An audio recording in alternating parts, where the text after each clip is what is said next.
제3일에 에스더가 왕후의 예복을 입고 왕궁 안뜰 곧 어전 맞은편에 서니 왕이 어전에서 전문을 향하여 왕자에 앉았다가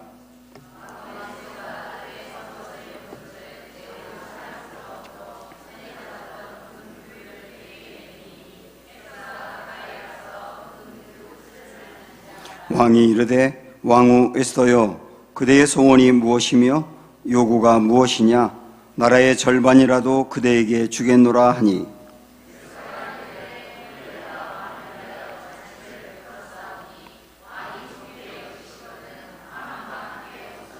왕이 이르되 에스더가 말한 대로 하도록 하만을 급히 부르라 하고 이에 왕이 하만과 함께 에스더가 베푼 잔치에 가니라.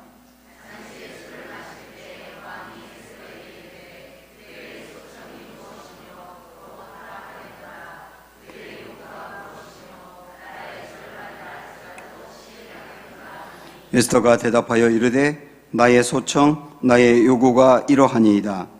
내가 만일 왕의 목전에서 은혜를 입었고 왕이 내 소청을 허락하시며 내 요구를 시행하시기를 좋게 여기시면 내가 왕과 하만을 위하여 베푸는 잔치에 또 오소서. 내일은 왕의 말씀대로 하리이다 하니라. 아멘. 네, 사랑합니다. 축복합니다. 둘러보시면서 서로 인사하겠습니다.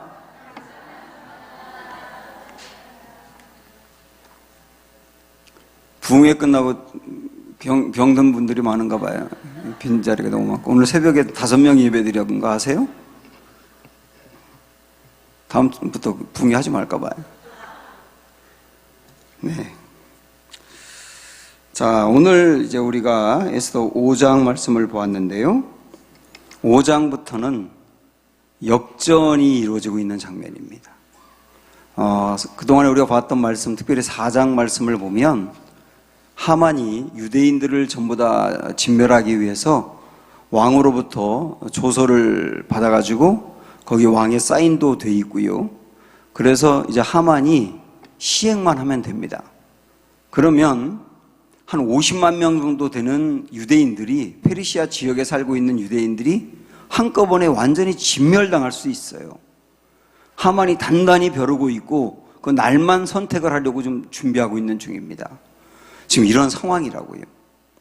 우리 인생에도 이 하만이 유대인들을 옥죄어오고 있는 것 같은 그런 일이 있을 수 있지 않습니까? 정말 큰 일이 일어날 것 같고 그날이 임박해 오는 것만 같고 할 수 있는 것은 정말 아무것도 없고 그런 상황이 오늘 본문과 연결될 수 있는 그런 우리의 환경이거든요. 이것을 어떻게 극복해 가는지가 5장부터 나오는 겁니다. 그래서 저는 오늘 말씀을 역전의 서막이다 이렇게 제목을 잡았는데요. 여러분 먼저 아마 이 얘기 아실 거예요. 이 얘기부터 먼저 생각을 해보시죠. 그 한자 성어 중에 질탁동시라는 말이 있습니다. 질탁동시 그런 말인데 이게 무슨 말이냐면 새들이 알 속에 있다가 깨어날 때 어떤 과정으로 깨어나느냐면 우리가 볼 때는 그냥 어미새가 그 알을 이렇게 쪼아가지고 그 알이 깨지면 새가 나온다고 생각을 하잖아요.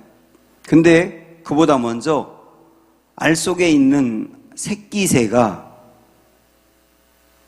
그 밖에 있는 엄마에게 시도를 보냅니다. 톡톡톡톡 하고 쳐요. 그 속에서 알을 친다고요. 톡톡톡톡 하고 쳐요. 그러면 엄마가 그 소리를 듣고 얘가 나올 때가 됐구나 하고 그 콕콕 찐 데를 밖에서 이렇게 콕콕 쪼기 시작하는 겁니다. 그러면 안에서 새끼가 쪼고 밖에서 엄마가 쪼면서 이게 딱 깨지고 새끼가 나오는 거예요. 그거를 질탁동시라고 하는데 어쩌면 오늘 이 어려운 하만의 문제를 안고 있는 유대인들이 특별히 에스더가 이 문제를 해결해 가는데 질탁동시를 하고 있는 게 아닌가 그런 생각이 들거든요. 어떤 방법으로 했는가 한번 보시겠습니다. 우선 1절 보시면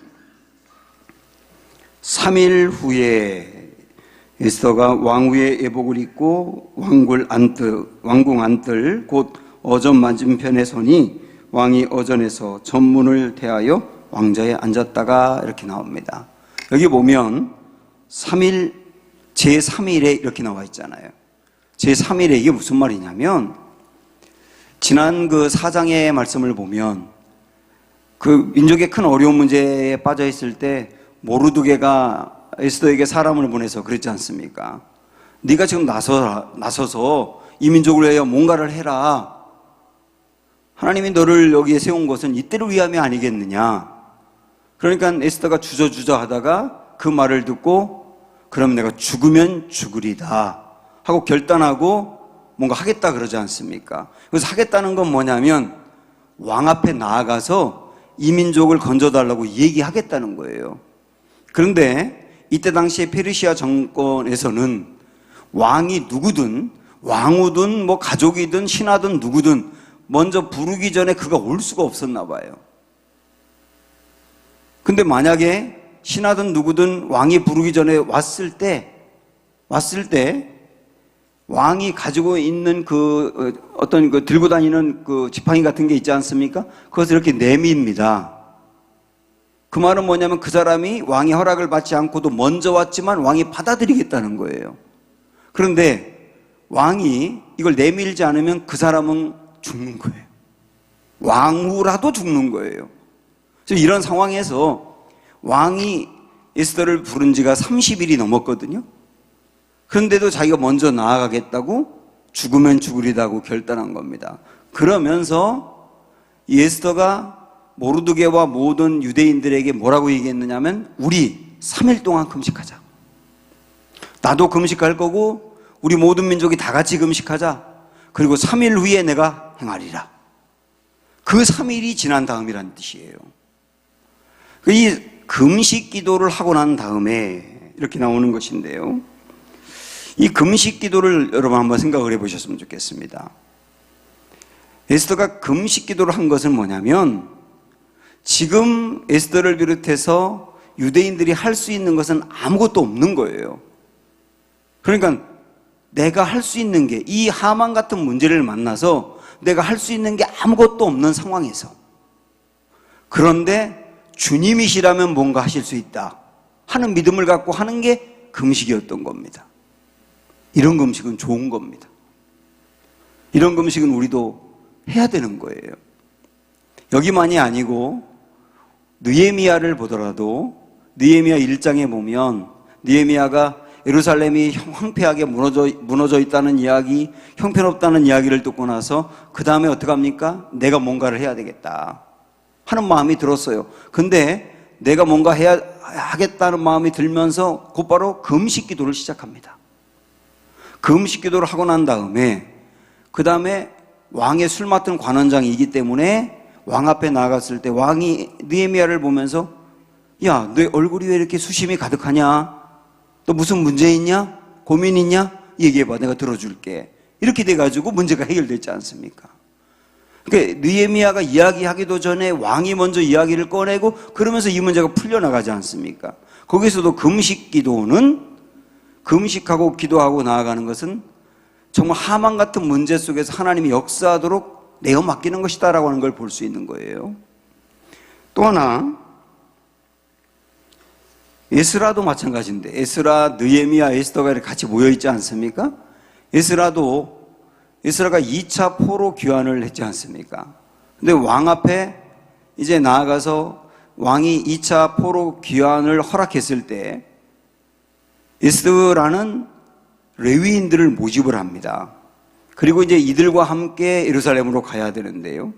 가는 길이 얼마나 먼지, 그리고 가는 동안에 강도떼를 만날 수도 있고 대적하는 사람들이 많기 때문에 그 길까지 가는 게 보통 어려운 일이 아니에요. 그러니까 에스라가 어떻게 했느냐면 금식 기도를 합니다. 금식 기도. 이 금식 기도를 하고 난 다음에 그 다음에 뭐라고 말씀이 나오느냐면 기도하고 났더니 하나님의 응낙하심을 받았다. 이렇게 나와요. 응낙하심을 받았다는 말은 쉽게 이야기하면 응답을 받았다는 겁니다. 그래서 구체적으로 응답을 받아서 어떻게 됐느냐면 하나님의 손이 우리를 도우사 대적과 길에 매복한 자의 손에서 우리를 건지셨다. 그러니까 에스라를 노리는 사람들은 많이 있었는데 그 손에서 하나님이 우리를 보호해 주었다. 느헤미야가 똑같은 겁니다. 금식기도하고 난 다음에 하나님이 역사에서 이렇게 보호하고 길을 여시더라는 거예요. 하나 더 말씀드리면, 안디옥 교회가 한창 부흥을 할 때 그 안디옥 교회에 몇 명의 대표가 있었는데 그 중에 가장 중요한 담임 목사 역할을 했던 분이 누구였죠? 바나바였어요. 그리고 그 담임 목사와 함께 교회를 이끌어 나가는 부목사님 역할을 했던 사람이 사울이었지 않습니까? 그런데 성령님이 갑자기 이 교회에 뭐라고 말씀하시느냐면 바나바와 사울을 선교사로 세워 보내라는 거예요. 그러면 그 교회, 한창 부흥하고 있는 교회, 그러나 교회가 세워진 지는 얼마 안 됐습니다. 그런데 지금 막 부흥을 하고 있어요. 그런데 어찌된 일인지 하나님은 그 교회에 담임 목사와 부목사를 선교사로 보내라는 거예요. 그러면 한창 부흥하는 이 교회는 그 두 명의 지도자가 빠져나가면 이거 어떻게 되는 겁니까? 우리 교회에서 하나님이 갑자기 저하고 이재광 목사님한테 선교사로 가라 그러면 어떻게 되는 겁니까, 우리 교회는? 여러분, 굉장히 좋아하시는군요. 이런 상황인데, 그 다음에 안디옥 교회는 어떻게 했느냐면 말씀 보니까 금식하고 기도한 다음에 파송했다 그랬어요. 금식하고 기도한 다음에 성령의 말씀대로 파송했다. 그럼 그 다음에 이 두 지도자가 빠져나갔을 때 교회는 어떻게 되는가? 봤더니 그 뒤에도 견고히 서가지고 이방 선교의 중추 역할을 감당하지 않습니까? 저는 이 오늘 말씀 준비하면서 금식하며 기도했다는 게 마음으로 참 다가왔어요. 그러고 보니까 이사야서 58장에 6절 말씀 보니까 금식은 흉악의 결박을 풀어낸다 그랬어요. 흉악의 결박을 풀어낸다. 지금 하만이라고 하는 것이 흉악의 결박이거든요. 하만 앞에서 할 수 있는 게 아무것도 없거든요. 그 느헤미야 앞에 놓여있는 민족의 어려운 여건이 흉악의 결박이거든요. 에스라가 지금 사람들을 데리고 2차로 포로 귀환해야 되는데 안전하게 가는 게 흉악의 결박 같은 상황이거든요. 그리고 안디옥 교회가 이 두 지도자를 보내는 것은 이거 앞으로 어찌 하란 말이야 라고 하는 흉악의 결박의 상황이거든요. 그런데 금식은 흉악의 결박을 풀어낸다. 사랑하는 여러분, 저는 이 말씀을 우리가 좀 고지고대로 마음으로 받아들여서 우리 인생의 하만 같은 문제 앞에서 어찌할 수 없을 때, 그게 자녀의 문제일 수도 있고요, 가정에 풀리지 않는 고질적인 어떤 어려움일 수도 있고요, 그럴 때 금식 기도하며 나아가는 거, 오늘 말씀 그대로 우리 한번 해보면 좋겠다는 생각이 드는 거예요. 이 금식 기도는 다시 정리하면 우리가 할 수 있는 일은 아무것도 없어요. 근데 주님은 하실 수 있어요. 그걸 보여주는 게 금식 기도였단 말입니다. 자, 이렇게 에스더가 유대인들과 함께 3일 동안 금식하고 그 다음에 용기를 내어서 왕 앞에 나아간 겁니다. 이제 왕이 이걸 내밀어 줘야 돼요. 이걸 내밀지 않으면 에스더는 죽는 거예요. 그런데 우리 한번 말씀 볼까요? 1절부터 3절까지 봅니다. 시작. 제3일에 에스더가 왕후의 예복을 입고 왕궁 안뜰 곧 어전 맞은편에 서니 왕이 어전에서 전문을 대하여 왕좌에 앉았다가 왕후 에스더가 뜰에 선 것을 본즉, 그 다음 뭐라고 말하냐면 매우 사랑스러움으로 손에 잡았던 금규를 그에게 내미니 에스더가 가까이 가서 금규 끝을 만진지라. 이렇게 나오지 않습니까? 왕이 이걸 내밀어야 된다고, 금규를. 그런데 에스더를 보는 순간 30일 동안 못 봤어요, 이 아내를.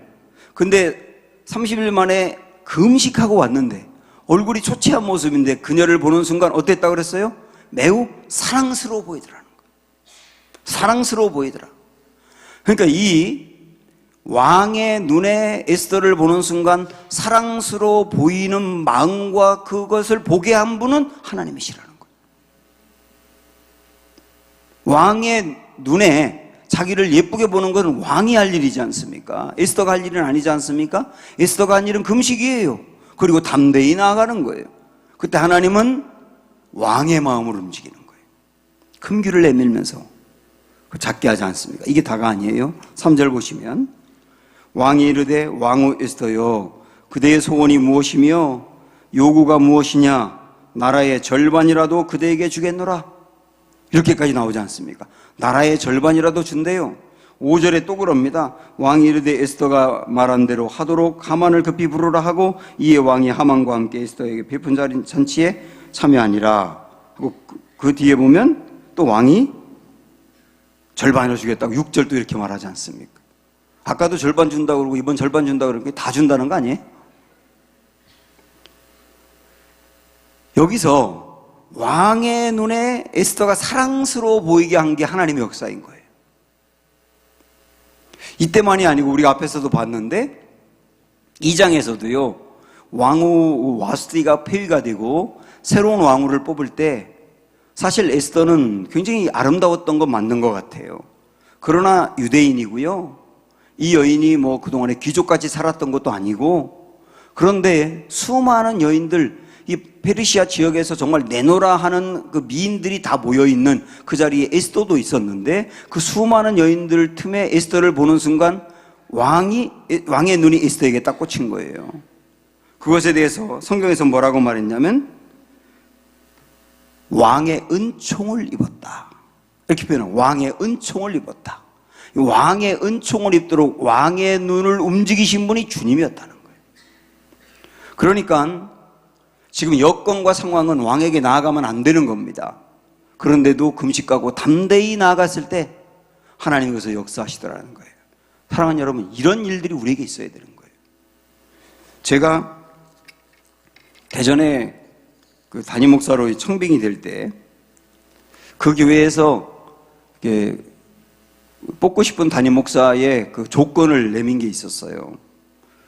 그 중에 저에게 딱 안 맞는 게 있었는데 그게 뭐냐면 나이였습니다. 그 교회에서는 1965년 12월 31일 생까지 그 교회에서 원한다 그랬어요. 근데 저는 65년이 아니고 제 호적으로 67년으로 돼 있거든요. 그래서 2년 차이가 나는 거예요. 그래서 저는 거기에 지원을 해봤자 서류부터 잘 안 되는 거예요. 왜냐하면 조건이 안 맞으니까. 그래서 그걸 읽어보고 아니 나는 안 되는구나 하고 그냥 말았는데 근데 하나님이 자꾸 그 마음을 주시는 거예요. 그 조건은 아니지만 한번 도전해보자. 뭐 안 되면 안 되는 거지 라고 생각을 하면서 그냥 넣었어요. 그러면서 거기에 제가 장난으로 뭐라고 썼느냐면 나이는 안 맞지만 얼굴은 그 나이에 맞다 이렇게 이제 농담을 하면서 여기다 크크 이렇게 집어넣고 그 농담까지 하면서 넣었는데 그런 게 귀엽게 보였나 봐요. 근데 모든 조건이 다 그런 조건이 안 맞았는데 제가 그게 담임 목사가 됐단 말입니다. 이런 과정들을 쭉 이렇게 제가 경험하면서 여러분 이런 거 한번 생각을 해보십시오. 여러분 앞에 놓여있는 어떤 일들이 조건이 안 맞는 일이 있을 수 있고 상황이 안 맞는 일이 있을 수 있고 해봐야 안 될 것 같은 일이 있을 수 있습니다. 그러나 하나님이 여러분 마음에 어떤 마음을 주시고 도전에 대한 마음을 주시고 해봐야 되겠다는 마음을 주신다면 도전하는 거예요. 물론 그렇게 하고서 우리가 정말 기도를 해야 되겠죠. 기도했다고 기도하니까 조건 안 맞으니까 내가 해줄게 이런 건 아니지만 기도라고 하는 것은 저는 못해요 그러나 하나님은 하실 수 있어요 라고 하는 것을 제 몸으로 믿음으로 고백하는 일들이기 때문에 하나님의 역사를 볼 수 있다는 거예요. 어쩌면 우리가 조건은 안 맞아서 포기했는데 조건은 안 맞지만 시도하고 도전하고 나아갔으면 됐을 일들이 많이 있었을 테고 바로 그런 일들이 오늘 본문의 말씀인 것이죠. 그래서 오늘 우리는 금식하고 기도하고 하나님 앞에 나아갔을 때 하나님이 이렇게 왕의 마음을 움직여서 하시는 역사를 통해서 배울 것이 있다는 거예요. 또 하나 하나님이 또 어떤 방법으로 역사를 하느냐면 한번 4절을 우리 보겠습니다. 4절 에스더가 이르되 오늘 내가 왕을 위하여 잔치를 베풀어 싸우니 왕이 좋게 여기시거든 하만과 함께 오소서 하니. 에스더가 왕의 마음을 움직여야 되는데 왕을 위해서 왕이 원하는 소원이 무엇이냐라고 말하면 예, 제가 원하는 소원이 있는데요. 하만 저 사람이 우리 민족을 죽이려고 하는데요. 살려주세요. 이렇게 얘기하면 될 것 같지만 에스더는 그러지 않았던 거예요. 이 왕은 말입니다. 여기 말하는 아수에로 왕은 잔치를 굉장히 좋아하는 사람이에요. 우리 앞에서도 봤습니다마는 얼마나 잔치를 좋아하는지 세상에 180일 동안 매일 잔치한 사람이지 않습니까? 그것도 모자라서 일주일 더 했어요. 잔치를 굉장히 좋아하는 왕이기 때문에 왕이 좋아하는 잔치를 일단 베푼 겁니다. 그리고 그 자리에 왕만 오라고 한 게 아니라 하만도 함께 오라고 한 거예요.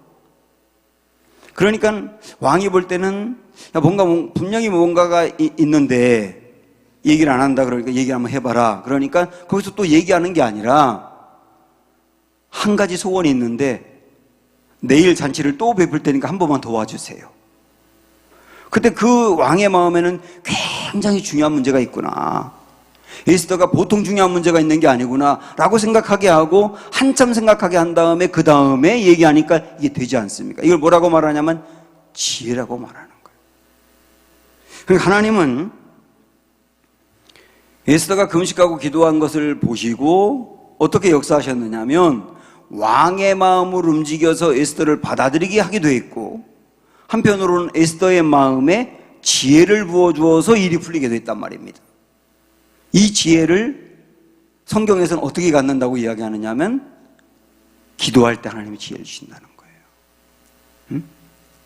지혜가 부족하거든 후히 주시고 꾸짖지 아니하시는 하나님께 구하라 그리하면 주시리라.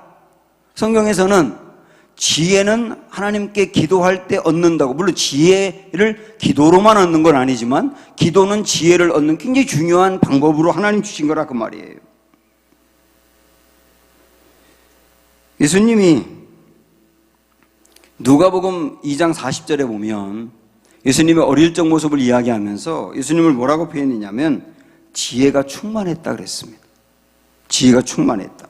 그런데 이 지혜가 어떻게 충만했다 그랬냐면 하나님의 은혜가 그의 위에 있었기 때문에 지혜가 충만했다 그래요.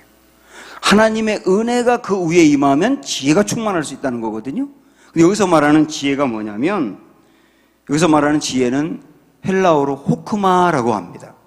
호크마. 근데 이 호크마라고 하는 단어는 지혜는 지혜인데 무슨 지혜냐면 세상의 문제들을 해결해 나가는 차원에서의 지혜예요. 이 세상에 우리가 만나는 수많은 문제가 있고 저는 목회하다 보면 목회 때문에 만나는 문제가 있지 않습니까? 교회에서 풀어야 될 문제, 이런 여러 가지 만나는 문제를 잘 풀어나갈 수 있도록 하는 게 호크마라고. 우리 예수님에게는 이 호크마 지혜가 주어졌다는 거예요. 그래서 예수님을 무너뜨리기 위해서 바리새인이라든지 대제사장이라든지 사두개인이라든지 이런 사람들이 아주 애매한 질문을 하기도 하고 공경에 빠뜨리는 문제를 걸고 넘어지게 하려고 했지만 그때마다 우리 예수님에게서 놀라운 지혜가 나왔지 않습니까? 가이사의 것은 가이사에게, 하나님의 것은 하나님에게, 그런 식으로. 그래가지고 어떤 대적들이 공격하더라도 그 대적이 넘어지지 않고 잘 풀어나갈 수 있는 예수님에게 뭐가 있었느냐면 호크마가 있었던 거예요. 그럼 예수님의 이 호크마는 아까 말씀했지 않습니까? 원래 예수님이니까 호크마가 있겠지가 아니라 우리 예수님도 하나님의 은혜가 그 위에 임하니까 호크마가 생겼다고 말씀했지 않습니까? 근데 하나님의 그 은혜, 하나님의 은혜가 예수님의 호크마로 임할 수 있었던 것은 우리 예수님의 기도가 컸던 거예요. 자, 보세요, 여러분. 제가 몇 가지 예를 들게요. 예수님은 아주 중요한 일을 결정하고 선택해야 될 때 기도를 하셨어요. 우선 공생애를 시작하기 전에 우리 예수님은 40일 동안 금식하고 기도하셨습니다. 그리고 공생애를 시작합니다. 그리고 제자들을 고를 때 앞으로 이 제자들과 함께 하나님 나라의 역사를 펼쳐나가야 되는데 이 중요한 문제를 결정하기 전에 우리 예수님은 어떻게 합니까? 밤새 기도했다고 나와요. 밤새 기도하고 나서 제자들을 고르고 선택했단 말이에요.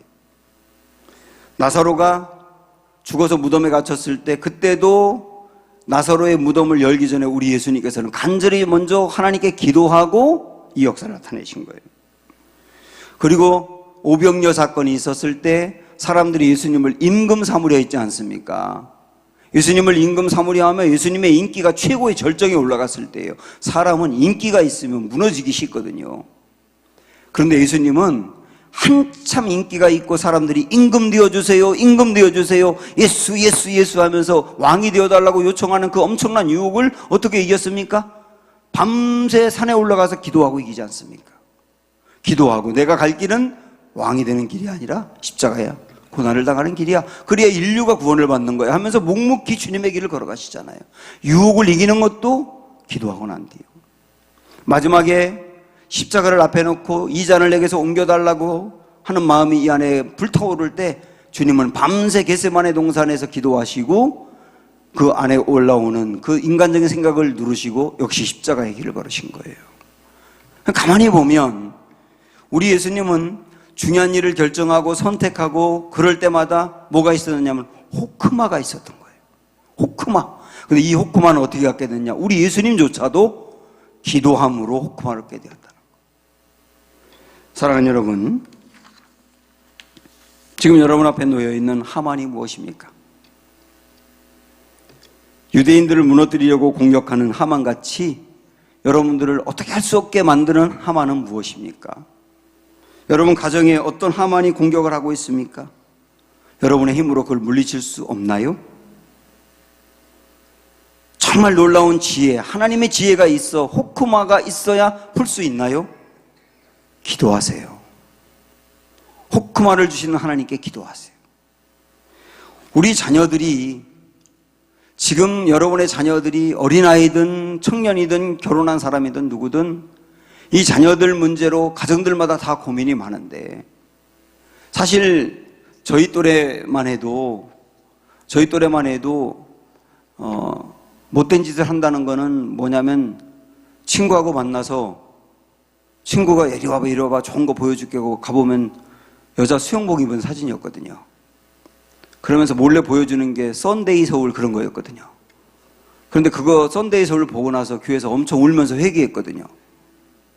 그게 우리가 짓는 죄였어요. 사실은 저도 썬데이 서울 봤어요. 회개 많이 했어요. 그런데 지금 애들은, 초등학교 애들도 인터넷에서 이놈의 새끼들이 뭘 보는지 알 수가 없는 거예요. 그 아이들이 뭘 보는지 모르겠어요. 뭘 보는지 알 수가 없다. 지난번 여러분 보도에 나왔잖아요. 초등학교 아이들 성관계 경험이 있는 아이들이 30%라고, 남자애들이. 여러분 이거 이해가 되세요? 저는 그게 잘못된 보도라고 생각을 합니다. 근데 이 아이들이 부모가 생각하는 것과는 정말 달리 이 아이들이 보는 게 우리 생각과 달라요. 이 아이들이 학교에서 친구들과 뭘 하는지 우리는 알지 못해. 통제 도저히 불가능한 겁니다. 저는 그래서 가만히 생각을 해보니까 지금 우리 앞에 놓여있는 최고의 하만은 아이들이더라고요. 그리고 이 아이들이 사는 문화더라고요. 이 세상의 문화, 어찌할 수 없는 거예요. 우리가 통제를 못하는 겁니다. 그런 상황에서 어떻게 하면 이 아이들을 바르게 양육하고 이 아이들에게 또는 바르게 충고하고, 그래서 이 아이들이 하나님의 뜻대로 걸어가도록 이 아이들을 이끌어갈 수 있느냐. 정말 여기에 각 가정들마다 그 아이의 특성에 맞게, 그 아이의 상황에 맞게 필요한 호크마가 있어야 되는 거예요. 여러분, 풀어야 될 문제가 놓여있다면 이것을 우리가 어떻게 풀 수 있겠습니까? 호크마가 필요한 거예요. 그러기 위해서 오늘 주신 우리의 말씀처럼 기도하는 이들에게 하나님의 호크마가 임한다는 것, 그걸 소망하면서 기도하시고, 정말 어찌할 수 없는 하만이 크다면 여러분 금식하면서 기도하시고, 그렇게 함으로 인해서 하만의 문제 앞에서 역전의 서막이 일어나는 하나님의 은혜가 있기를 주님의 이름으로 축원합니다. 내 삶에 들어온 주님의 말씀 찬양하겠습니다.